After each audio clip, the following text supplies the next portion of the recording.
Yo guys, what is up? Moxie here with IGN, and today we're talking about patch 1.1 for Diablo 4. Now this patch is the patch that is leading us into Season 1. It is setting the precedent for what characters and what builds are going to be strongest for Season 1, and it has also ignited a fire in the Diablo community as players are frustrated and outraged with all of their builds getting nerfed. Today we're going to be talking about what exactly has changed and how those changes actually play. Hope you guys enjoy the video. Let's get right into it. To start us off, they added new unique items, one of those being an uber unique staff, which means it is going to be unbelievably rare to get, and the fact that it's a staff means that a lot of classes won't actually even be able to use it, limiting its use even more. The Barbarian got a new freezing sword, which could be interesting. Barbarian not really having a lot of synergies with freezing enemies. The Druid is getting a new unique mace to deal damage to poisoned enemies with debilitating roar and blood howl. Could be interesting based off of the scaling, if it scales off of poison damage that you're dealing to enemies. Necromancer probably got one of the coolest uniques with the ability to cast Bone Storm multiple times and kind of chain Bone Storm. The Rogue got, in my opinion, the absolute best unique, where your penetrating shot has a chance to bounce off walls and scenery. This bow, I think, is going to lead to pen shot being one of the best builds of Season 1, mainly because Rogue survivability just got nerfed a lot. Pen shot was strong before, now it's going to have even better AoE clear. I think this could be a really strong build / setup for the Rogue. And lastly, the Sorceress got a unique wand where you teleport to a random location, with players creating memes about teleporting to a different game instead. They also added some new legendary aspects. Now these aspects are going to be able to earn through the season journey and also as drops. Some of the interesting ones are the Barbarian's Ancestral Charge, which you're allowed to send multiple Ancestrals or Ancients with you as you charge. It looks a bit like the Crusader's Pony build in Diablo 3. Could be interesting there. However, the scaling on charge is very weird, and I'm not sure if this will actually be able to lead charge to hitting for a lot of damage.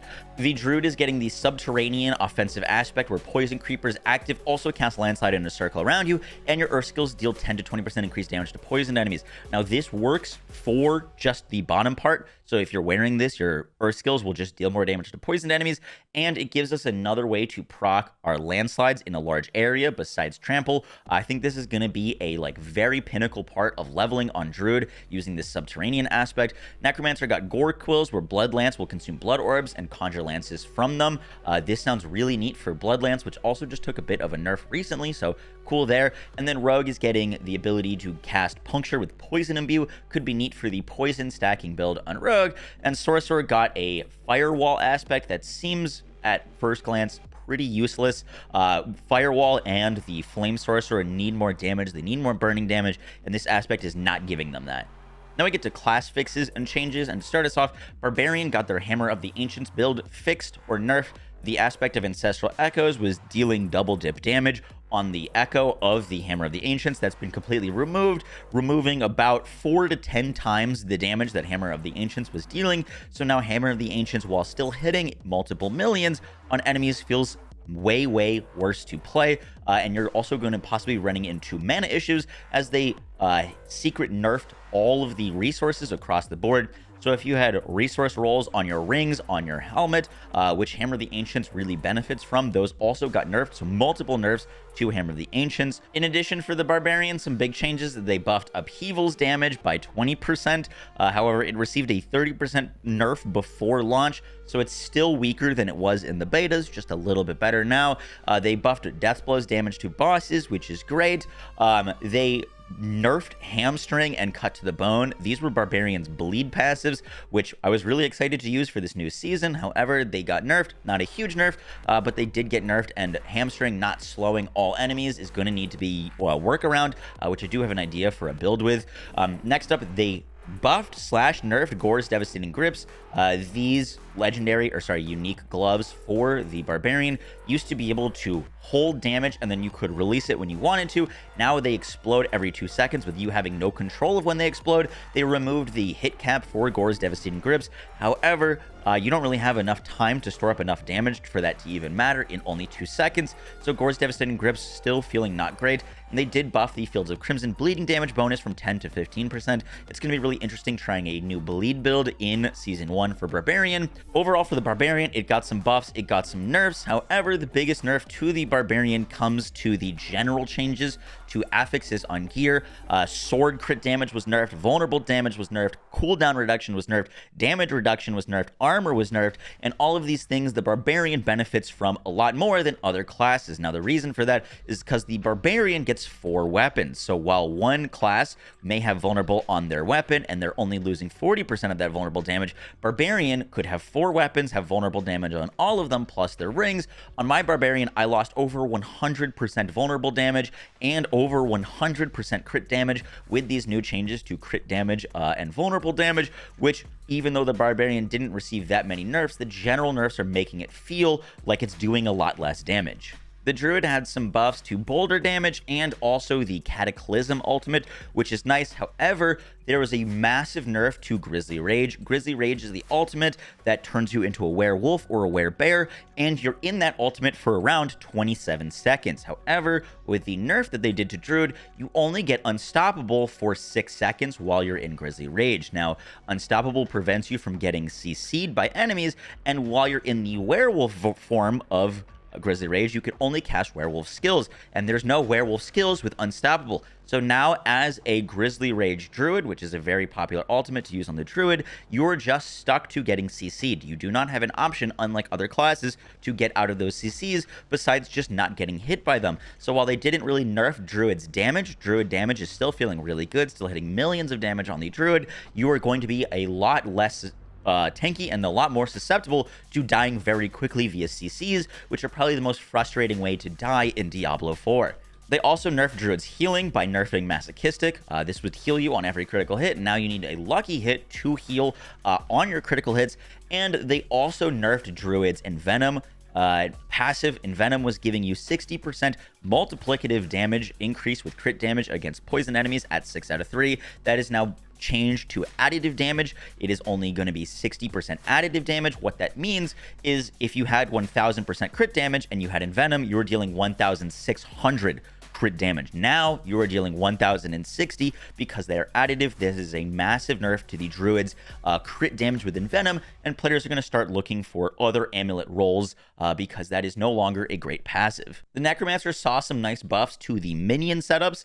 We'll see if those are actually enough to push minion builds to the same tier as other builds, and they also made some pretty large nerfs to Bone Spear. Now, Bone Spear was arguably the Necromancer's strongest build. They nerfed aspect of the Grasping Vines, which Bone Spear was using to deal less bonus critical strike damage, and they nerfed the Bone Shard damage bonus on the aspect that Necromancer players were using from 100% to 30 to 60%. These are pretty big nerfs to Bone Spear. However, Bone Spear is still getting more than 100% damage increase on its abilities. It's still making everything vulnerable, and Bone Spear should still be fine. It's going to take multiple more Bone Spears to kill a boss, maybe like 1 to 3 more Bone Spears, but it should still be hitting really, really hard. So I'm imagining that the best builds for Necromancer in this coming season are going to be Minions, Bone Spear, and possibly some things with Darkness damage over time with the new damage over time hearts that are coming. Rogue probably won this patch with the smallest amount of changes to its builds. There is going to be some slightly longer cooldowns on trap skills, some slightly longer cooldowns on imbuements, but overall the Rogue is looking pretty good. The biggest nerf to the Rogue in this patch was the changes to the Siphoning Strikes. Now, Siphoning Strikes was allowing rogues to heal every time they critically strike, and rogues hit very, very quickly, so they could basically sustain themselves and tank damage by attacking very quickly, particularly with Twisting Blades. And now they've added a lucky hit chance to that, meaning that all of your critical strikes are no longer healing you. You need to lucky hit with a crit, and then you have a 75% chance of getting that heal. So you're going to be healing a lot less on Rogue. Should still be healing quite a bit, but less, and ranged builds might become more popular / more meta this coming season, especially with the pen shot aspect. The poison setups for rogues still seem really strong, and with new hearts coming to increase damage over time, I'm thinking poison rogue might also be even stronger this coming season. The Sorcerer class probably got hit the hardest with these changes, which is very surprising because the Sorcerer was probably the class that needed the most love and the most buffs in this patch, and in fact, it actually got hit with the most nerfs. Now, one of the big nerfs is to the aspect of control. That was giving sorcerers more damage against Frozen enemies, stunned enemies, and immobilized enemies, and staggered bosses were counting as all three, giving the Sorcerer a massive damage spike whenever they staggered an enemy or a boss. That is now only dealing damage once, so it's no longer doing like a triple multiplier, which reduces Sorc's bossing damage a ton. Another big change to the Sorcerer is that they changed the Devouring Blaze bonus critical strike damage. This was a massive damage multiplier that was giving the Sorcerer up to 75% bonus crit damage to immobilized enemies, and players were focusing on immobilizing enemies with fire and burning damage, and then using lightning or cryo damage to actually deal their damage. That has been basically cut in more than half, and so the Sorcerer across the board is dealing less damage to staggered enemies, it's dealing less crit damage with the burning passive, and just didn't really see the love to the other kind of builds.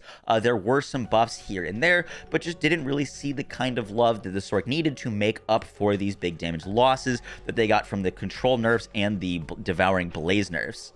In addition to that, they nerfed the Exploiters aspect, which Sorcerer was using. They nerfed the aspect of Retribution, which Sorcerers were using.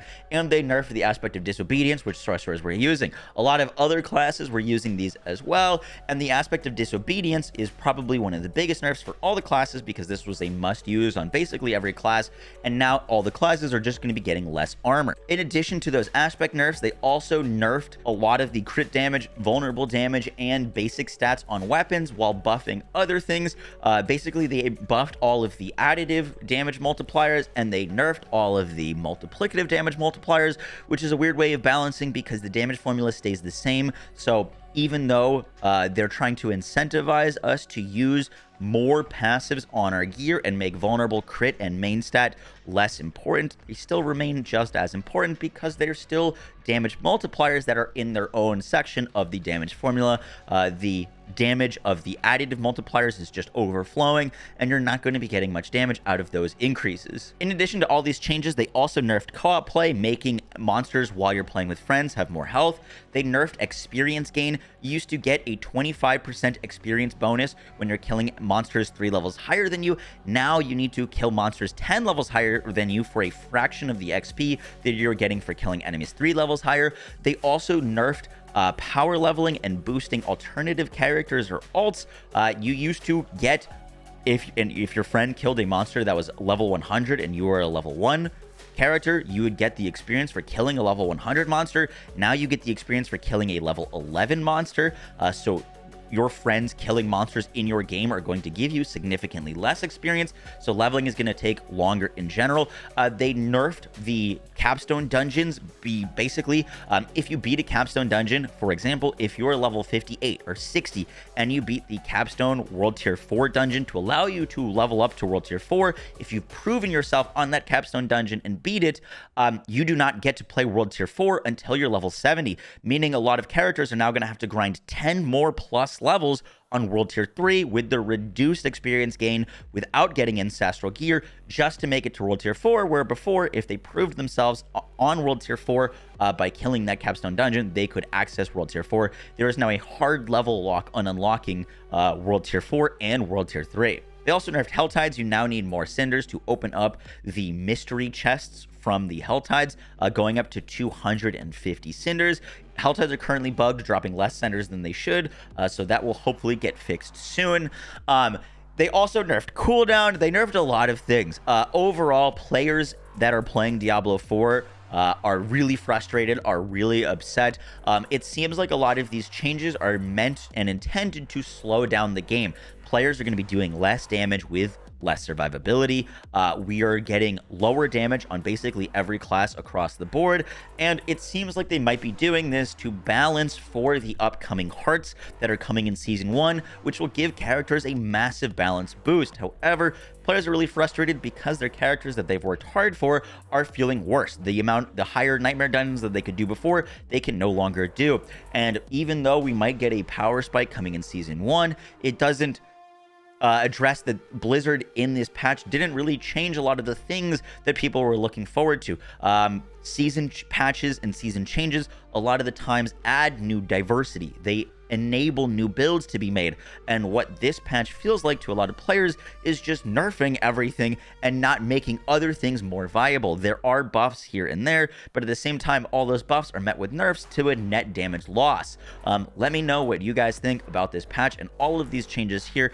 There were a lot of changes, and we're gonna have to see how the game plays once we do get our hands on those new Malignant Hearts and those new powers. But for now, people are frustrated, players are frustrated, and we'll see how it all plays out. Hope you guys enjoyed the video. For more Diablo 4 content, stay here tuned at IGN.